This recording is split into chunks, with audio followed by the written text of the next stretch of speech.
तान तान की आवाज आ रही।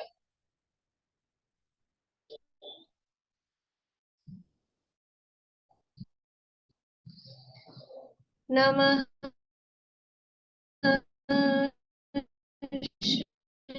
श्रीवर्धमानात्मन्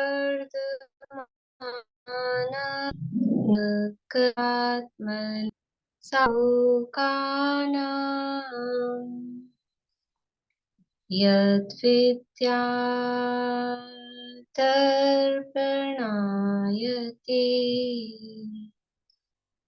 यद्विद्या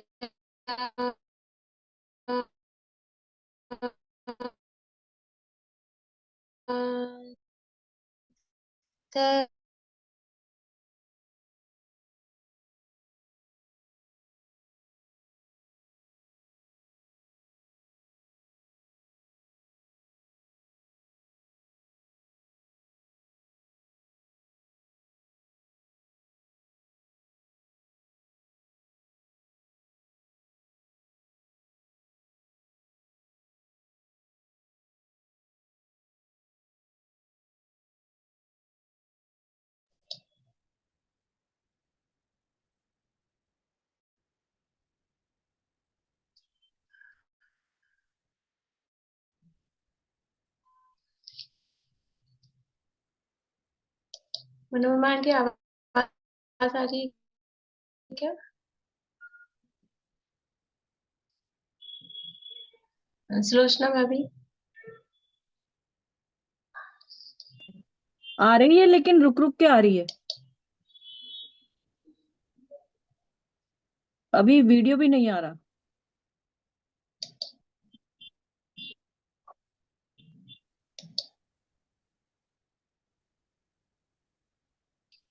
ठीक है, थोड़ा इंटरनेट वीक है, देखते हैं थोड़ी देर।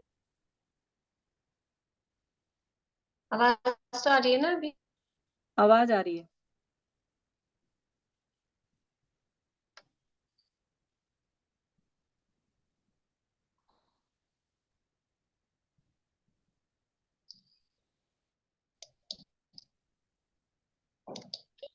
कर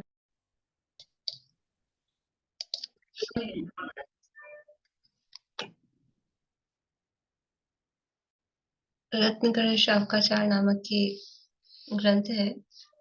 आचार्य पूज्य समंतभद्र स्वामी द्वारा रचित। इसके अंतर्गत 16 कारण भावनाओं की चर्चा षष्ठ भावना अधिकार में अपने चल रही है। आवाज आ रही है ना? मुझे आप लोगों के चेहरे नहीं दिख रहे हैं तो समझ नहीं आ रहा है। देखते हैं थोड़ी देर, नेटवर्क ठीक होता है। वैसे हुआ नहीं है 10 मिनट में तो। इसके अंतर्गत यहाँ अपनी चर्चा चल रही है 16 कारण भावनाओं में संवेग भावना की चर्चा। 16 कारण भावना जो तीर्थंकर प्रकृति की, आश्रम की, बंध की कारण है। दर्शन विशुद्धि आदि 16 भावनाएं हैं। कल सुनाने को कुछ लोग उत्सुक थे, लेकिन अभी मुझे शक्ल नहीं दिख रही है, तो देखते हैं थोड़ी देर बाद ठीक होता है तो पढ़ते हैं अभी। संवेग का अर्थ क्या है? संवेग और निर्वेद दो शब्द हैं। तो जब दो शब्द लेते हैं संवेग और निर्वेद, तो संवेग का अर्थ लेते हैं धर्म और धर्म के फल में आसक्ति, और निर्वेद का अर्थ करते हैं संसार शरीर भोगों से विरक्ति। और जब अकेला अकेला संवेग ही शब्द यूज में लेते हैं भावनाओं में, तो संवेग का ही अर्थ करते हैं संसार शरीर भोगों से विरक्ति, और धर्म और धर्म के फल में अनुरक्ति। संवेग मतलब सम्यक रूप से, वेग का अर्थ करेंगे वृद्धि होती जाए। सम्यक रूप से जो वृद्धि होती जाए या वैराग्य में वृद्धि होती जाए, सम्यक रूप से जो वैराग्य प्राप्त हो, उसका नाम है संवेग। सम्यक प्रकार से वैराग्य की प्राप्ति, उसका नाम संवेग। तो सम्यक प्रकार से संसार शरीर भोगों से, सम्यक प्रकार से विरक्ति। ऐसी विरक्ति हो सकती है, द्वेष रूप हो सकती है, मजबूरी में हो सकती है, वो विरक्ति हो सकती है। लेकिन संसार शरीर भोगों का स्वरूप समझकर फिर उनसे जो वैराग्य उत्पन्न होता है वो सम्यक विरक्ति है, उसका नाम है संवेग। और दूसरी तरफ से कहें कि संवेग का मतलब सम्यक प्रकार से, अर्थात धर्म और धर्म के फल में जब आसक्ति होती है तो बाहर में संसार शरीर भोगों से विरक्ति अपने आप ही होती है, उसका नाम है सम्यक विरक्ति। जो स्टोपदेश में दो श्लोक दिए हैं और समाधि तंत्र में भी वैसे ही दो श्लोक दिए हैं। यथा यथा समायाति संवित्तौ तत्वम उत्तमम, तथा तथा न रोचन्ते विषया सुलभापि। यथा यथा न रोचन्ते विषया सुलभापि, तथा तथा समायाति संवित्तौ तत्वम उत्तमम। जैसे जैसे उत्तम तत्व अनुभूति में, अनुभव में आता जाता है, जैसे इसकी रुचि बढ़ती जाती है, वैसे वैसे विषयों से विरक्ति होती जाती है। जैसे जैसे विषयों से विरक्ति होती जाती है, वैसे वैसे उत्तम आत्म तत्व अनुभव में आता जाता है, तो उसकी आसक्ति, उसमें प्रीति बढ़ती जाती है। तो यहाँ संवेग में भी यही है, जैसे जैसे संसार शरीर भोगों से विरक्ति हो रही है तो धर्म और धर्म के फल में प्रीति हो रही है। जैसे जैसे धर्म और धर्म के फल में प्रीति हो रही है, वैसे वैसे संसार शरीर भोगों से विरक्ति होती है। तो उनसे विरक्ति के लिए यहाँ पर स्वरूप बताया जा रहा है। सम्यक विरक्ति के लिए संसार के स्वरूप की चर्चा सबसे पहले कर रहे हैं, जिसमें पुत्र के स्वरूप की चर्चा कल अपन ने की थी, पेज नंबर 246 पे, 246 नंबर पेज है, संवेग भावना। ये पुत्र का क्या स्वरूप है कि वास्तव में जिनके लिए सब समझ लीजिए दिन रात रचे पचे रहते हैं, ना अपने शरीर का ध्यान रखते हैं, ना धर्म का ध्यान रखते हैं, ना खाने पीने का ध्यान रखते हैं, और सारे दिन कमाई धंधा पानी बनाना, सब जो भी कुछ कर रहे हैं वो सब किसके लिए करते हैं? बच्चों के लिए करते हैं। और बच्चों का क्या स्वरूप है? वो भजन है ना, आना कहाँ से कहाँ है जाना, आया कहाँ से कहाँ है जाना। उसमें एक अंदर ऐसा है कुछ, जिसके लिए दुनिया छोड़ी, मतलब तेरा ही बेटा तुझे आग लगाए रे, ऐसी कुछ लाइन है उसमें, कि जिसके लिए सारा कुछ किया, जितनी मेहनत की, और फिर मरण काल में शमशान में वो कौन करता है आग लगाने का काम? वो बेटा ही आग लगाने का काम करता है। मतलब वहां विरक्ति के लिए है वो बात, कि जिसके लिए सारे कष्ट सहते हैं, और बड़ा होने पर क्या करता है वो, कि वैसे भी ये जो प्रेम है ना, ये प्रेम नीचे की तरफ बहता है। ये जो राग है ये नीचे की तरफ बहता है। नीचे की तरफ बहता है का मतलब, हमारे पिताजी हमसे करते हैं, लेकिन जितना हमारे पिताजी हमसे करते हैं हम अपने पिताजी से उतना नहीं करते हैं। हम अपने बच्चे से उतना करेंगे, और हम अपने बच्चे से जितना प्रेम करेंगे, हमारा बच्चा उतना हमसे नहीं करेगा, वो अपने बच्चे से करेगा। तो ये नीचे की तरफ वो राग का जो ढलान है वो नीचे की तरफ बहता है। तो जिन बच्चों के लिए लगे रहे, रचे पचे रहे, जिनमें मोह बढ़ाया, इस भाव में भी उनके लिए लगे रहे, इस भाव की चिंता भी नहीं की, वो बर्बाद किया, और पर भाव की भी चिंता नहीं की, पर भाव में भी मोह बढ़ा बढ़ा कर पाप बांधा, और क्या नतीजा निकला, वो क्या काम आए? कि कुछ काम नहीं आते हैं, सब स्वार्थ के सगे। ऐसा यहाँ स्वरूप बताया था। अब यहाँ है स्त्री का स्वरूप।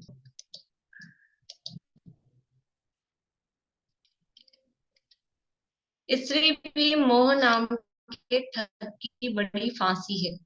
ये भी मोह की ही, ठग की ही कोई, समझ लो, उसी की साथी है। ममता उपजाने वाली है, तृष्णा को बढ़ाने वाली है। स्त्री में तीव्र राग होने से वह धर्म में प्रवृत्ति का नाश करने वाली है, लोभ को बहुत अधिक बढ़ाने वाली है, परिग्रह में मूर्छा बढ़ाने वाली है, ध्यान स्वाध्याय में विघ्न करने वाली है, विषयों में अंधा करने वाली है, क्रोध आदि चारों कषायों में तीव्रता कराने वाली है, संयम का घात करने वाली है, झगड़े की जड़ है, दुर्ध्यान का स्थान है, मरण बिगाड़ने वाली है, इत्यादि दोषों का मूल कारण जानकर स्त्री के प्रति राग भाव को छोड़कर वीतराग धर्म से अपना राग बढ़ाओ। देखो, जो परिग्रह में आसक्ति होती है, विषयों में आसक्ति होती है, वो सबके पीछे मूल कारण क्या है? वो स्त्री के प्रति प्रेम, यानी विवाह की, जो विवाह नहीं, समझ लो अकेला है, ब्रह्मचारी है, तो उसको ज्यादा धंधा करने की, ज्यादा परिग्रह इकट्ठा करने की ऐसी इच्छा भी नहीं होती, जरूरत भी नहीं किसके लिए करे। और विवाह करता है तो परिवार बढ़ता है, डबल हो जाते हैं, फिर बच्चे हो जाएं तो और उनके कारण बाहर में परिवार बढ़ रहा है, परिग्रह बढ़ रहा है। अगर आवाज नहीं आ रही है सही, और इसलिए रेज हैंड किया है, तो आवाज, अभी नेटवर्क की प्रॉब्लम चल रही है मेरी साइड से, इसलिए नहीं आ रही है। विषय सरल ही है, इसलिए चला लेते हैं, देखते हैं थोड़ा। तो वो परिगृह में भी भाई, अब ऐसा लगता है ना, ससुराल वाले आएंगे तो मकान अच्छा हो, स्टैंडर्ड का हो, अच्छा सोफा वगैरह, ड्राइंग रूम अपना अच्छा बढ़िया हो, तो वो परिगृह बढ़ाने में लगता है। फिर बच्चे बड़े हो जाएंगे तो अब इनके इनके ससुराल वाले आएंगे, इनके फ्रेंड्स, बच्चे वो होते हैं, हमारे फ्रेंड्स आएंगे, मकान हो रहा है, ये अच्छा नहीं लगता, वो अच्छा नहीं लगता, ये बदलो वो बदलो, परिग्रह बढ़ता है। एक स्त्री से मोह किया, मतलब एक शादी ब्याह किया तो कितना होता है। तो ये परिग्रह में मूर्छा बढ़ाने वाली है, लोभ को बढ़ाने वाली है, धर्म प्रवृत्ति का नाश करने वाली है। स्त्री में राग बढ़ जाए, वो धर्म से भी विमुख हो जाता है। इसका साक्षात उदाहरण पुराणों में राजा सत्येंद्र, जीवनधर कुमार के पिताजी, वो पत्नी में इतने विषयासक्त हो गए कि राजकाज सब छोड़ के मंत्री को ही संभला दिया, तू ही संभाल, सेनापति को ही तू ही संभाल, और वो पत्नी के साथ ही सारे दिन। तो क्या हुआ, क्या हालत हुई, जीवन से ही हाथ धोना पड़ गया, राज्य से तो धोया जो धोया, जीवन भी नहीं बच पाया। और क्या स्थिति हुई, जो रानी महारानी थी, जिसको इतना अधिक प्रेम करते थे, उस पत्नी की क्या स्थिति हुई, शमशान में जाके रहना पड़ा, कहीं आश्रमों में जाके, किस तरह से रहना पड़ा। और वो तो बच्चे का तो सब लोग पुण्य का उदय था, जीवेंद्र कुमार का, तो उनको तो दे गए, अच्छी तरह लालन पालन उनका हुआ, लेकिन नहीं तो जन्म तो कहाँ हुआ। सब धर्म प्रवृत्ति का भी नाश करने वाली है, दिमाग पे समझ लो बुद्धि का भी नाश करने वाली है, विषयों में अंधा करने वाली है, क्रोधादि कषायों में तीव्रता कराने वाली है, संयम का घात कराने वाली है। स्त्री सेवन आदि कार्यों में संयम का घात होता है, झगड़े की जड़ है, झगड़े की जड़ है। दुनिया में पुराणों में अगर किस्से पढ़ेंगे तो लड़ाई की जड़ जड़ कि तीन ही कारणों से झगड़े होते थे, जर, जोरू और जमीन। जर यानी धन दौलत, जोरू यानी पत्नी, और जमीन यानी ये राज्य आदि। महाभारत की लड़ाई वो जमीन के कारण हुई, और रामायण की लड़ाई वो जोरू के, मतलब स्त्री के कारण हुई। तो वो झगड़े की जड़ है, दुर्ध्यान का स्थान है, मरण बिगाड़ने वाली है, इत्यादि दोषों का मूल कारण जानकर स्त्री के प्रति राग भाव छोड़कर वीतराग धर्म से अपना राग बढ़ाओ। देखो, ये एक पक्ष बताया है। यदि जीव धर्म में उपयोग नहीं लगाता है और अकेला सिंगल साइडेड उस विषय में ही आसक्त रहता है, तो ये उसका पक्ष बताया है। अगर वही स्त्री, वो ही स्त्री खुद धार्मिक हो और धर्म में सावधान करने वाली भी होती है, ऐसी बात नहीं है। इसलिए स्त्री को कहा है ना कि स्त्री विषयों में अंधा करने वाली है, कि ये स्त्री कषायों में तीव्रता कराने वाली, कि संयम का घात कराने वाली है। एक्चुअल में वो उस स्त्री के प्रति जो अत्यधिक राग भाव है, वो स्त्री कोई वस्तु या व्यक्ति, वो द्रव्य ऐसा नहीं है। वास्तव में ये हमको दुर्गति में पहुंचाने वाला, दुर्ध्यान कराने वाला वो कौन है? वो जो उसके प्रति राग भाव है, जो भी, समझ लो अपोजिट जेंडर के प्रति जो भी होता है, स्त्री का पुरुष के प्रति, पुरुष का स्त्री के प्रति, वो जो राग भाव है ना, वो राग भाव खोटा है। अदरवाइज ऐसे भी उदाहरण मिलेंगे जहाँ स्त्रियों ने पुरुषों को धर्म में लगाया। महारानी चेलना, उन्होंने राजा श्रेणिक को धर्म में लगाने में निमित्त कौन बनी? यद्यपि उपादान की योग्यता उनकी खुद की आई, लेकिन निमित्त कौन बनी? तो वो धर्म में लगाने में भी निमित्त बनती है। और भी उदाहरण इस तरह के पुराणों में मिलते हैं अपने को, पुराणों में भी मिलते हैं, और अभी अभी अभी वर्तमान के इतिहास में भी देखेंगे ना, तो अपने उत्तर भारत में भी और दक्षिण भारत में भी बहुत सारी स्त्रियां ऐसी हुई हैं जिन्होंने धर्म के लिए काफी काम किया है। समझ लो कुछ रानियां हुई हैं या और भी हुई हैं, तो ऐसा नहीं है। तो वो तो जो अगर राग भाव है उसके प्रति, इसलिए वो सारी उस राग भाव की निंदा यहाँ पर की गई है। और सामान्य रूप से ऐसे होता है कि वो रहते हैं तो आपस में राग बढ़ता है, राग बढ़ता है तो फिर वो संसार बढ़ता ही जाता है। मित्र का स्वरूप। इस कलिकाल के मित्र भी विषयों में ही उलझाने वाले हैं, सभी व्यसनों में फंसाने में वाले सहायक हैं। जिनको धनवान देखते हैं उनसे अनेक लोग मित्रता करते हैं। अधिक कहा तक कहें, मित्रता तो व्यसनों में डुबोने के लिए ही है। अब मित्र भी कैसे हैं वास्तव में? मित्र कौन है? एक कोटेशन चलता है, साता की सहेली अकेली उदासीनता। साता मतलब ये वो वाली साता नहीं, उपवास कर रहा है तो साता है कि नहीं, उपवास के दिन पूछते हैं साता है, वो वाली साता नहीं। साता का मतलब है सच्चा सुख। सच्चे सुख की सहेली मतलब उसका मित्र कौन है?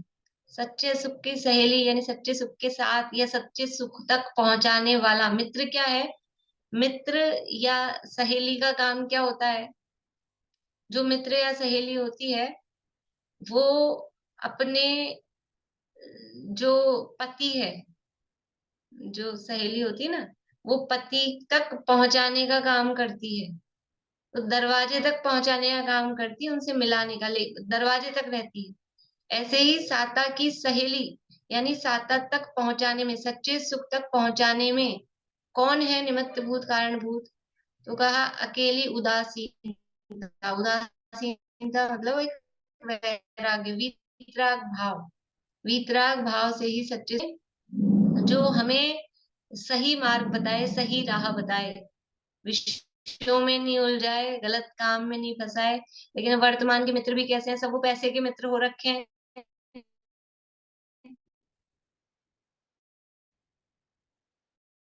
जिसको धनवान देखते हैं उसके पीछे लग जाते हैं, आए नहीं देंगे। गलत काम में, विषयों में फंसाने में, चलो मूवी चलो, पिक्चर चलो, घूमने फिरने चलो, और कोई मना करे कि नहीं साहब हम तो प्रवचन में जाएंगे, कि हम नहीं खाएंगे यहाँ, तो हंसी उड़ाए, हंसी उड़ा के इंसल्ट करें, तो अपने आप को खेद खिन्नता हो। ऐसे मित्र बहुत रेयर होते हैं, मतलब कि कोई सपोर्ट करने वाले हों, जो सच्चे मित्र होते हैं कि हाँ हमारे नियम संयम है, तो वो सपोर्ट करें, वो कोई अपने पीठ थपथपाए। वरना तो क्या होता है आप देख लो दुनिया में, मित्र छोड़ो, जैन होने पर भी वो जैन है तो भी हंसी उड़ाएंगे।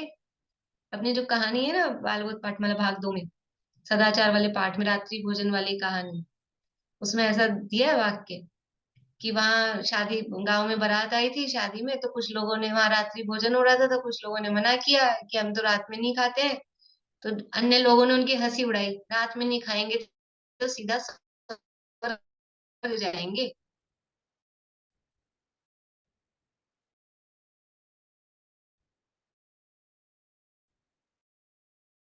ऐसा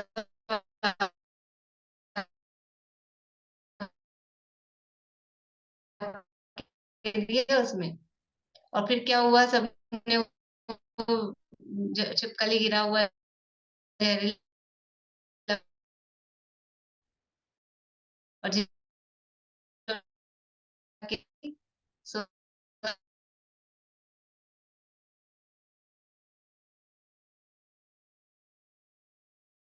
ऐसा विषयों में उलझाने के लिए हंसी उड़ाते हैं, जिससे हमको ऐसा फील आता है, तो फिर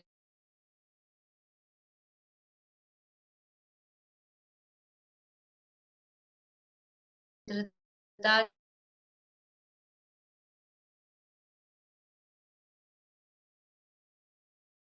करो।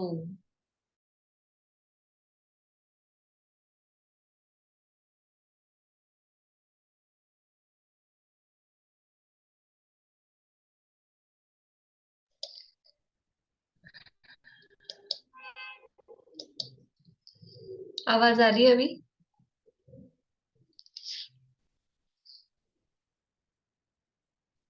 इसलिए हे ज्ञानी जनों, यदि संसार में डूब जाने का भय लगता है तो अन्य सभी से मित्रता छोड़कर परम धर्म में अनुराग करो। यह संसार तो निरंतर जन्म मरण रूप ही है। प्रत्येक जीव जन्म के दिन से ही मृत्यु की ओर निरंतर प्रयाण करता है। क्या कह रहे हैं? जन्म के दिन से ही किधर दौड़ रहे हैं, क्या निकट आ रही है? प्रत्येक पल ये मृत्यु नजदीक आ रही है। जन्म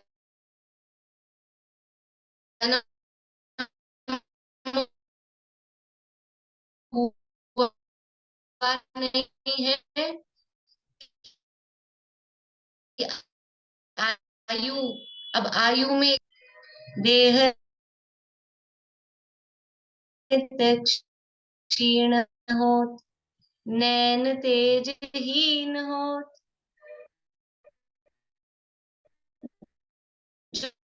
यौवन मलिन होत।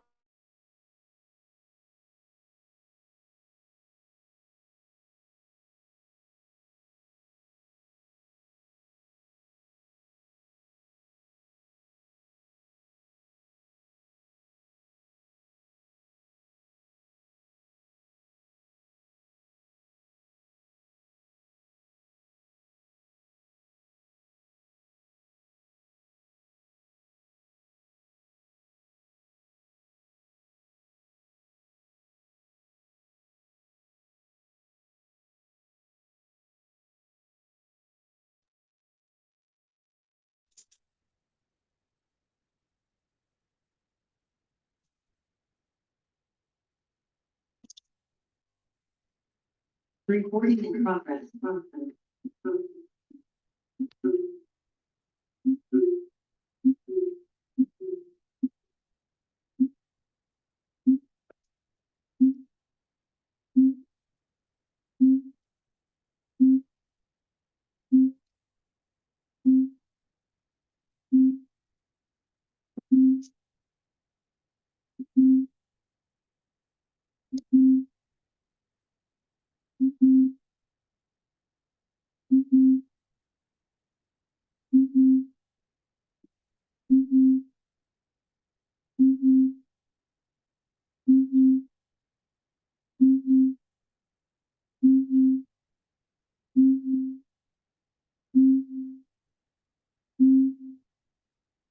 आवाज आ रही है?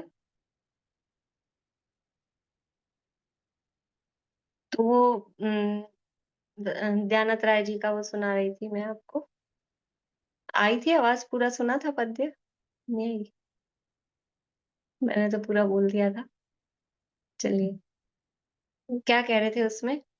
जो जो दिन बीते त्यों ही आयु में आवासी घटे, बूंद बूंद बीते जैसे अंजुलि को जल है। देह नित क्षीण होत, नैन तेज हीत हीन होत, जौवन मलिन होत, क्षीण होत बल है। आवे जरा नेरी, तके अंतक अहेरी, आवे पर भव नजीक, जात नर भव निफल है। पर भव नजदीक आता जा रहा है, नर भव निष्फल होता जा रहा है। और मिल के मिलापी जन पूछत कुशल मेरी, सब आके मिल के पूछ रहे हैं और क्या हालचाल। ऐसी दशा माही मित्र, काहे की कुशल है, क्या कुशलता कहें। ये इसमें संसार शरीर सबका स्वरूप आ गया। ये शरीर का स्वरूप ऐसा है, संसार का स्वरूप स्वरूप ऐसा है, ये आयु कर्म के उदय संबंधी ये उदय ऐसे हैं। निरंतर हर समय क्षण क्षण में ये जीवन बीता जा रहा है, ये समझ में नहीं आता है। ये जीव तो जन्म के दिन से ही मृत्यु की ओर निरंतर प्रयाण करता है। अनंतानंत काल जन्म मरण करते हो गया, अतः पंच परावर्तन रूप संसार से विरागता भाव, इस संसार से तो वैराग्य लो। ये निरंतर ऐसा चल रहा है। इंद्रियों के विषयों का स्वरूप, ये जो 5 इंद्रियों के विषय हैं, वे आत्मा के स्वरूप को भुलाने वाले हैं। ये विषय कैसे हैं? आत्मा के स्वरूप को भुला देते हैं। तृष्णा को बढ़ाने वाले हैं, क्योंकि विषयों में उलझकर मैं जीव हूँ, ज्ञान स्वभावी चैतन्य अपने ज्ञान स्वभाव को भूल जाता है, वो विषयों में आसक्त हो जाता है। असंतोष को बढ़ाने वाले हैं। जितने-जितने विषय भोगते हैं, उतनी तृप्ति नहीं होती है, संतोष नहीं होता है और सैटिस्फैक्शन नहीं होता है, तृष्णा बढ़ती है। विषयों के समान पीड़ा 3 लोक में अन्य नहीं है। विषय तो नरकादि कुगति के कारण हैं, धर्म से परान्मुख करने वाले हैं, कषायों को बढ़ाने वाले हैं, ज्ञान को विपरीत करने वाले हैं, विष के समान मारने वाले हैं, विष और अग्नि के समान दाह उपजाने वाले हैं। इसलिए विषयों में राग छोड़ने में ही परम कल्याण है। ये विषयों में राग छोड़ने में ही हमारा हित है, कल्याण है। जो अपना कल्याण चाहते हैं, उन्हें विषयों को दूर से ही छोड़ देना चाहिए। जो अपना कल्याण करना चाहते हैं, उन्हें इन विषयों को दूर से ही, ये विषय हैं जो ज़हर के समान हैं, इन्हें दूर से ही छोड़ देना चाहिए, ये यहाँ कह रहे हैं। क्योंकि इंद्रिय विषय में वास्तव में सुख है ही नहीं। इंद्रिय सुख, सुख नहीं, दुःख ही है। दुखी है, विषम है, बाधा सहित है, परतंत्र है, पराधीन है, ये इनका स्वरूप समझ में आ जाए, तो उनसे विरक्ति अपने आप हो जाती है। शरीर का स्वरूप, शरीर रोगों का स्थान है, महामलिन दुर्गंधित सप्त धातुमय है, मल मूत्रादि से भरा है, वात पित्त कफमय है, वायु के निमित्त से हलन चलन आदि करता है, सदा ही भूख प्यास का कष्ट लगाए रहता है, सब प्रकार की अशुचिता का पुंज है, दिन प्रतिदिन जीर्ण होता चला जाता है, करोड़ों उपायों द्वारा रक्षा करते रहने पर भी मरण को प्राप्त हो जाता है। ऐसे शरीर से विरक्त होना ही श्रेष्ठ है। शरीर को खल की, दुष्ट की उपमा दी जाती है। ये शरीर कैसा है? जैसे पुत्र के लिए कहा था ना, पुत्र आदि के लिए, कि कितना सारे दिन 24 घंटा पूरा जीवन उनके लिए लगाते हैं, लेकिन क्या करते हैं? कुछ नहीं। ऐसे ही हमारा 24 घंटा पूरा जीवन किसके लिए लग रहा है, किसकी सेवा में लग रहा है? इस शरीर की सेवा में लग रहा है। बचपन में भले ही कुछ ज़्यादा ध्यान नहीं देते हों, पर समझ लो आजकल तो 15 16 18 की एज में आते-आते तो ऊपरी चमड़ी को चमकाने में लग जाते हैं, टीनेज में आते ही। वो किसकी सेवा कर रहे हैं?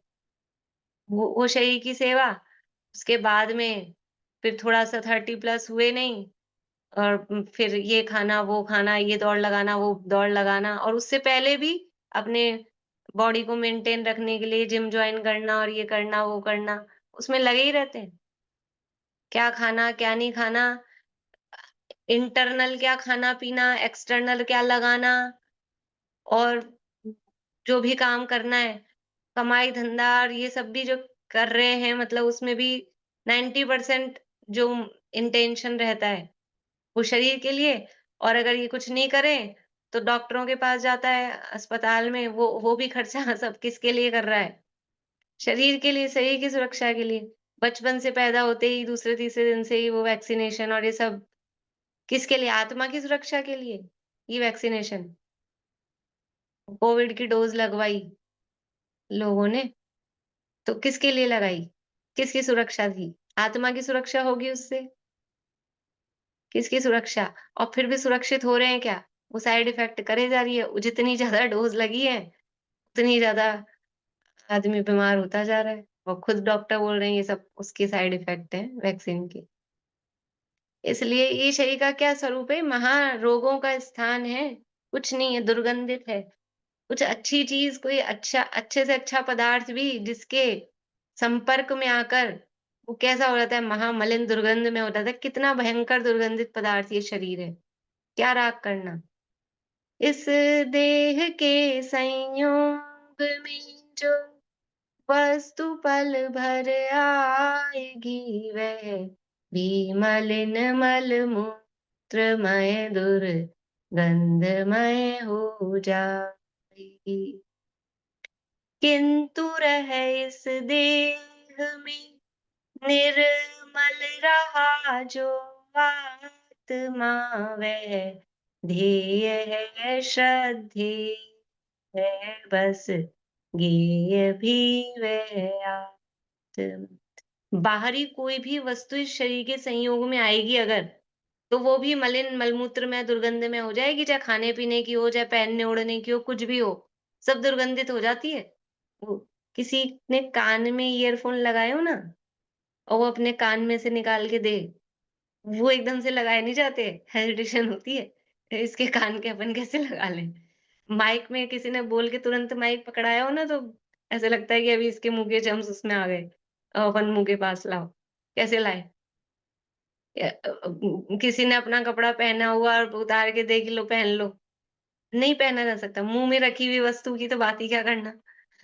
थाली की वस्तु ही नहीं ली जाती है अपने किसी की थाली की, तो मुँह की तो बात क्या करना। क्या है ये? ये शरीर में अगर बाहर से कोई वस्तु इसके संपर्क में आती है तो वो भी इतनी मलिन हो जाती है, कितना गंदा है। लेकिन फिर भी जो वस्तु ओरिजिनल खुद परम पवित्र हो, तो वो कितनी ही अपवित्रता के संपर्क में आ जाए, उसका नाम है पवित्रता, उसका नाम है पवित्र स्वभाव। कि कितनी ही अपवित्र वस्तुओं के संपर्क में वो आ जाए, लेकिन जिसकी पवित्रता कम नहीं होती है, जिसमें मलिनता प्रवेश नहीं करती है, ऐसा वो शुद्ध, वो तत्व, वो मैं आत्मा हूँ। कि कितना गंदा ये, इसीलिए कादे में हेम अमल है, एक सोना है वो, कि कितने ही कीचड़ में पड़ा हो सोना, हीरा, लेकिन उसके अंदर वो कीचड़ प्रवेश नहीं करता है, ज़रा-सी भी मलिनता नहीं आती है। ऐसा ये चैतन्य हीरा, ये चैतन्य सोना, ये ये परम पवित्र है। फिर इस शरीर में क्या रचना-पचना, ये जो मैं हूँ ही नहीं, ये मैं हूँ ही नहीं, और मैं सोने जैसा चमकदार, कंचन, हीरे जैसा शाइनिंग बिल्कुल, और फिर भी अपने स्वरूप को भूलकर इस शरीर को अपना मान रहा है। ये क्या है इस शरीर का स्वरूप? इसलिए ऐसे शरीर से विरक्त होना ही श्रेष्ठ है।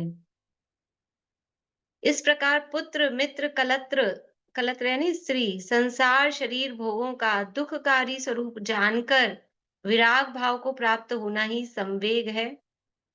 संवेग भावना का निरंतर चिंतन करना ही श्रेष्ठ है। कल कहा था इसका नाम, पूरा नाम क्या है? अभीक्ष्ण संवेग। निरंतर चलता है, क्योंकि ज्ञानोपयोग निरंतर, तो उसके साथ में वैराग्य भी निरंतर, धर्म में अनुराग भी निरंतर। ऐसा नहीं होता बस सुबह-सुबह 1 घंटा तो धर्म में अनुराग और बाकी दिन फिर विषयों में अनुराग। वो जो अनुराग है ना, श्रद्धा अंदर, वो एक सी बनी रहती है।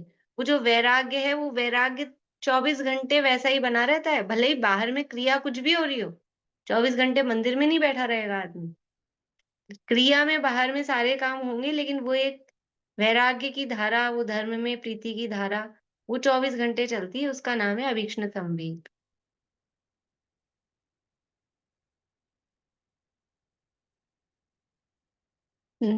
संवेग भावना का निरंतर चिंतन करना ही श्रेष्ठ है। अतः मेरे हृदय में निरंतर संवेग भावना रहे, ऐसा चिंतन करते हुए संसार, शरीर, भोगों से विरक्ति होने पर ही परम धर्म में अनुराग होता है। धर्म का स्वरूप, धर्म शब्द का अर्थ ऐसा जानना, जो वस्तु का स्वभाव है वह धर्म है। उत्तम समाधि 10 लक्षण रूप धर्म है। रत्नत्रय रूप धर्म है, तथा जीवों की दया रूप धर्म है।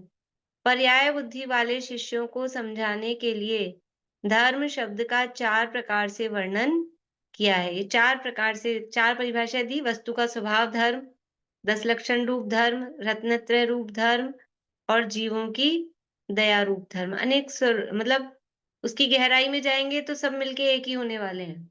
पर वो 4 शब्द अलग-अलग तरह से शब्दों में अंतर करके धर्म के स्वरूप बताया जाता है। इसलिए कह रहे हैं पर्याय बुद्धि वाले शिष्यों को। मतलब जो पर्याय बुद्धि यानी अलग-अलग पर्यायों को देखते हैं, कोई 10 लक्षण को देख रहा है, कोई रत्नत्रय को देख रहा है। और 10 लक्षण भी रत्नत्रय रूप हैं और रत्नत्रय भी 10 लक्षण रूप हैं। 10 लक्षण क्या हैं? क्षमा स्वभावी आत्मा के आश्रय से जो आत्मा में वीतरागी शांति रूप पर्याय प्रकट होती है, तो वो उसका नाम उत्तम क्षमा है, तो वो क्या है? वो सम्यक दर्शन रूप नहीं है क्या? और वो जो निर्मल पर्याय चारित्र गुण में प्रकट हो रही है, वो सम्यक चारित्र है, ज्ञान पूर्वक होता है। इसलिए 10 लक्षण भी रत्नत्रय रूप है, रत्नत्रय भी 10 लक्षण रूप है। तो पर्याय बुद्धि वाले शिष्यों को समझाने के लिए धर्म शब्द का 4 प्रकार से वर्णन किया है। वस्तु जो आत्मा, उसका स्वभाव ही 10 लक्षण रूप है। समाधि 10 भेद रूप आत्मा का ही स्वभाव है। सम्यक दर्शन, सम्यक ज्ञान, सम्यक चारित्र भी आत्मा से भिन्न नहीं है तथा दया भी आत्मा का ही स्वभाव है। दया मतलब परजीवों की दया नहीं। दया का मतलब है वीतरागता, राग द्वेष का अभाव, अपने पर दया, अहिंसा, आत्मा में मोह राग द्वेष भावों की उत्पत्ति नहीं होना, उसका नाम अहिंसा है, वो सच्ची दया है और वो धर्म है। बाहर की दया, परजीवों की दया, वो तो बहुत स्थूल उपचरित कथन है। परजीव की क्या दया पाल सकता है? मैं किसी को बचा सकता हूँ, ये मान्यता तो महामिथ्यात्व है, वो परम अदया है अपने ऊपर। मैं किसी को मार सकता हूँ या मैं किसी को बचा सकता हूँ, ये अपने ऊपर अदया है, अपनी हिंसा है। और इस मान्यता का अभाव हो जाए, वो परम दया है। कि मैं किसी को मार नहीं सकता, मैं किसी को बचा नहीं सकता। ये जो कर्तृत्व की मान्यता है, इस मान्यता का अभाव होने का नाम सच्ची दया है। दया भी आत्मा का ही स्वभाव है। जिनेंद्र देव के द्वारा कहे गए आत्मा के स्वभाव रूप 10 लक्षण धर्म में अनुराग होना संवेग है। जो 10 लक्षण धर्म उन्होंने कहा है, उसमें अनुराग होना वो संवेग है। कपट रहित रत्नत्रय धर्म में अनुराग होना संवेग है, क्योंकि धर्म में अनुराग का नाम संवेग कहा ना, तो जो धर्म की परिभाषाएं बता रहे हैं, उसमें अनुराग की बात कह रहे हैं। यद्यपि चारों परिभाषाओं का कहा कि केंद्र बिंदु एक ही है, लेकिन फिर भी जब अलग-अलग तरह से पर्यायों के आधार पे कहेंगे, तो अलग-अलग तरह से संवेग यहाँ बता रहे हैं। मुनीश्वरों के तथा श्रावकों के धर्म में अनुराग होना संवेग है। जीवों की रक्षा करने रूप जीव दया के परिणाम होना, उसे भगवान ने संवेग कहा है। वस्तु जो आत्मा, उसका स्वभाव केवल ज्ञान, केवल दर्शन है। उस स्वभाव में लीन होना, वह प्रशंसा करने योग्य संवेग है। धर्म में अनुराग रूप परिणाम होना संवेग है। धर्म के फल को अत्यंत मिष्ट जानना, वह संवेग है। यानी धर्म में जो भी अनुराग की परिणाम है, तो जो धर्म के स्वरूप हैं, जो धर्म रूप हैं, चाहे 10 लक्षण रूप हो, चाहे दया रूप हो, चाहे उत्तम समाधि रूप हो, चाहे वस्तु स्वभाव हो, चाहे गृहस्थ का धर्म हो, चाहे मुनि का धर्म हो, जो भी धर्म है, उन सब में अनुराग रूप परिणाम वह संवेग है। धर्म का फल, ये तीर्थंकरपना, चक्रवर्ती होना, नारायण, प्रतिनारायण, बलभद्र आदि उत्पन्न होना, ये सब धर्म का ही फल है।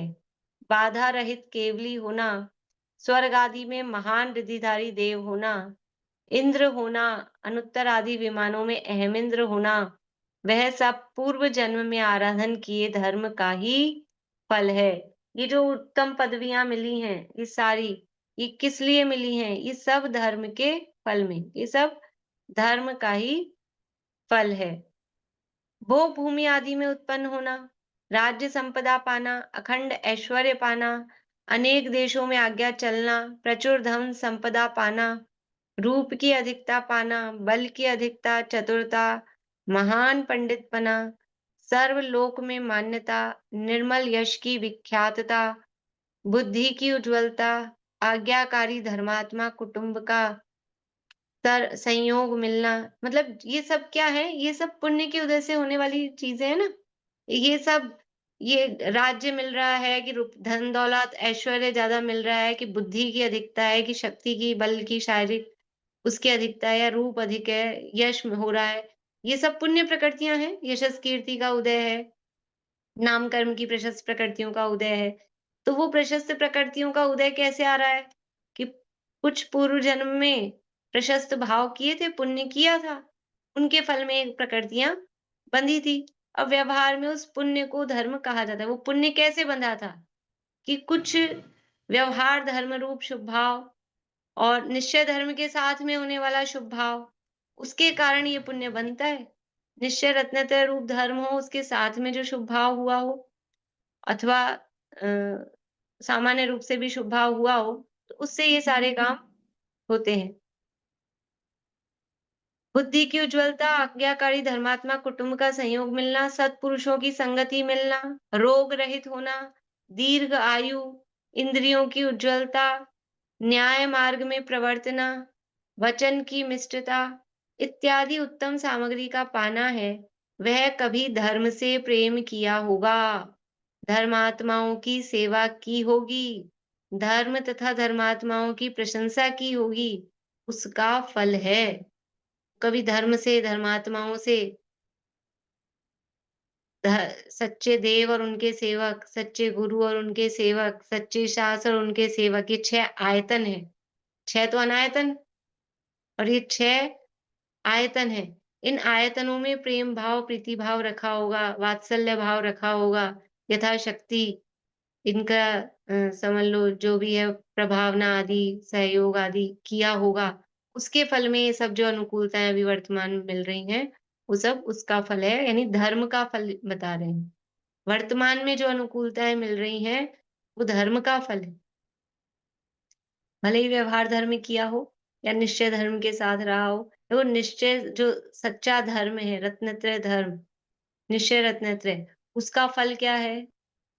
उसका फल तो परम पद की प्राप्ति, सच्चे सुख की प्राप्ति ही उसका फल है। निश्चय धर्म का फल निश्चय सुख और व्यवहार धर्म का फल व्यवहार सुख। निश्चय धर्म प्राप्त किया अपने आत्मा के स्वरूप को, तो सच्चा सुख मोक्ष की प्राप्ति होती है और व्यवहार धर्म का बाहर में पालन किया, तो दुनिया में जिसे सुख कहा जाता है, विषय भोगों की प्राप्ति, अनुकूलताओं की प्राप्ति, यश, अच्छा रूप, आज्ञाकारिता, ये सब को व्यवहार धर्म के फल में प्राप्त होता है। कल्प वृक्ष, चिंतामणि, रत्न सभी को धर्मात्मा के दरवाजे पर खड़ा समझो। ये जितने अच्छी चीजें दुनिया में जो कही जाती हैं, वो धर्मात्मा के दरवाजे पे खड़ी हैं, अर्थात धर्मात्मा के निकट ही हैं, उसको सहज ही मिल जाएँगी। दरवाजे पे खड़ी है मतलब सहज उसको प्राप्ति हो जाएगी। धर्म के फल की महिमा कोई कोटि जिह्वाओं द्वारा भी कहने में समर्थ नहीं हो सकता है।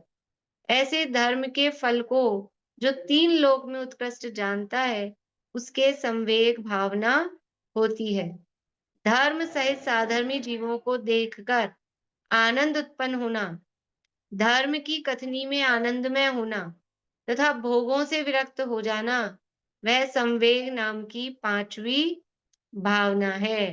देखो क्या कह रहे हैं? धर्म सहित साधर्मी जीवों को देखकर आनंद उत्पन्न होना, साधर्मियों को देख के अत्यंत प्रमोद का भाव आ जाना, धर्म की कथनी में आनंद में होना, धर्म का कथन चल रहा हो तो अत्यंत प्रसन्न हो जाना और भोगों से विरक्त हो जाना, वह संवेग नाम की 5वीं भावना है।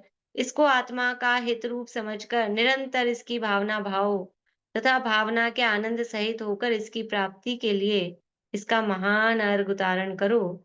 इस प्रकार संवेग नाम की 5वीं भावना का वर्णन किया। इस प्रकार से ये संवेग अभीक्ष्ण संवेग है, निरंतर संवेग है। इस भावना के स्वरूप को समझकर हम भी संवेगमय हों, संसार शरीर भोगों से विरक्त हों, धर्म में प्रीति हमारी बढ़े। इसी भावना से अभी की बात यहीं पूरी करते हैं।